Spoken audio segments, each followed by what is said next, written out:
If you ask a non-jazz musician what scale they would use to create a melody over this chord progression, they would say, well, this is a 2-5-1 in C, so I would use the C major scale. But if you ask a jazz musician what scale they would use, they might say something like, well, I would use D Dorian over the D minor 7, G Mixolydian over the G7, and C Ionian over the C major 7 chords. But those three scales are all derived from the C major scale. That is, they are all modes of the C major scale, which means they only use the white notes on the piano, just like the C major scale. So both musicians are really saying the same thing, which is, I would use the white notes on the piano to create a melody because the chords only use white notes. But the jazz musician seems to have overcomplicated things by listing 3 different scales instead of 1, all of which share the exact same notes but have fancy Latin names. So why then do we ever talk in modes? Before we answer that, let's quickly revise what a mode actually is. A mode is a scale that is created from another scale by changing the tonic note. So if we take the C major scale with the notes C, D, E, F, G, A, B, C, to create a mode, we would play the exact same notes but start and finish on a different tonic.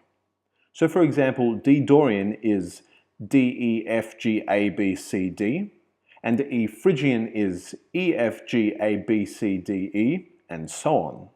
In this way, every mode maps back to a particular scale, in our case, a major scale. But instead of having one scale now, we've split it up into 7. So again, we come back to the question, why are we overcomplicating things with modes? Why not just stick to major scales and diatonic keys? Which way of thinking is better, in terms of modes or in terms of keys? Well, I'm sure you won't be surprised to hear that the answer is, of course, it depends. When we have a simple chord progression and want to create a simple melody, thinking in terms of keys is easier. But when we have a complex chord progression or want to create a more complex sounding melody, then thinking in terms of modes is often easier. Let's take our first chord progression again. This is clearly a 2-5-1 in C. That's quite a simple chord progression, and most experienced musicians will very quickly be able to recognize this. So if we want to write a simple melody that we know is going to work well over this chord progression, we could just use the C major scale. Right? The chords use only white notes, and the melody uses only white notes, so we know it's going to sound okay. But what if we wanted to create a slightly more complex sounding melody by perhaps using a few black notes and introducing some polytonality? But we still want to pick scales that will sound good. Then we could use D Aeolian over the D minor 7 chord, G Mixolydian over the G7 chord, and C Lydian over the C major 7 chord. This is the equivalent of playing the F major, C major, and then G major scales.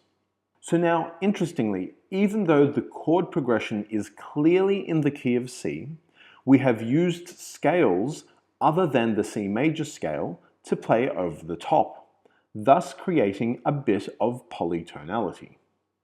But this still works because D minor 7 is the 6th chord in the key of F, and therefore you can use the F major scale to play over it.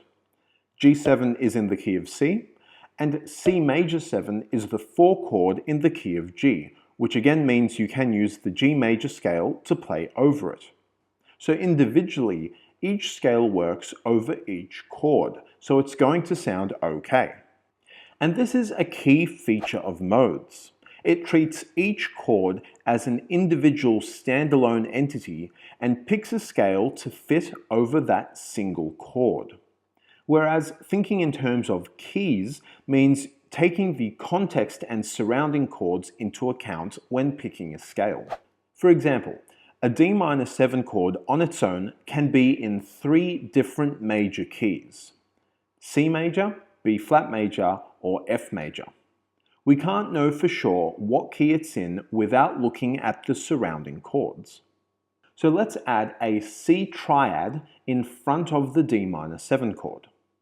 The C major triad is not in the key of B flat, but it is in the key of C and F.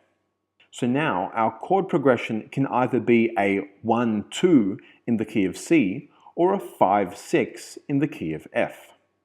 Let's finally add a G7 after the D minor 7.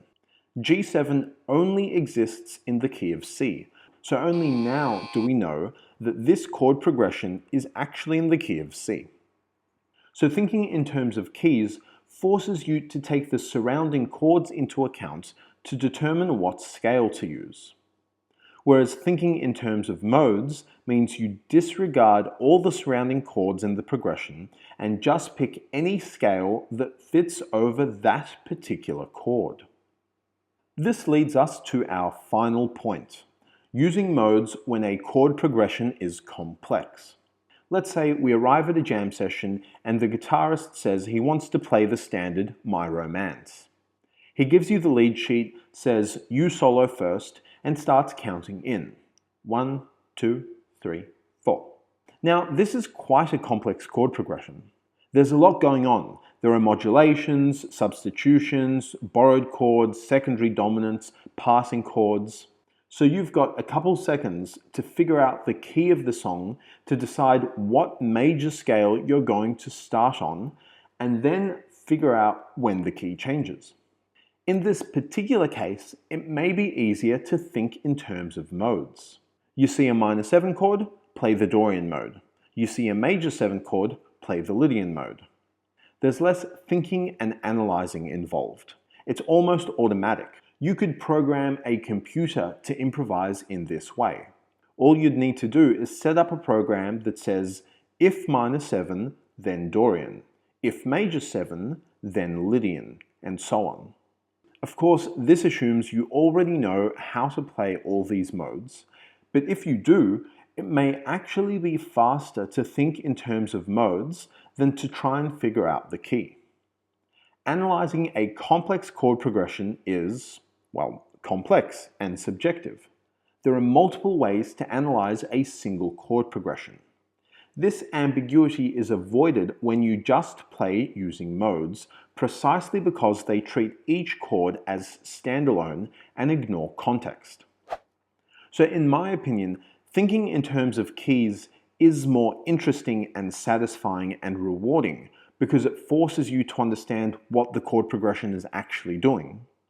But that's not always realistic when you're jamming on a song you've never seen before and it has an unusual chord progression.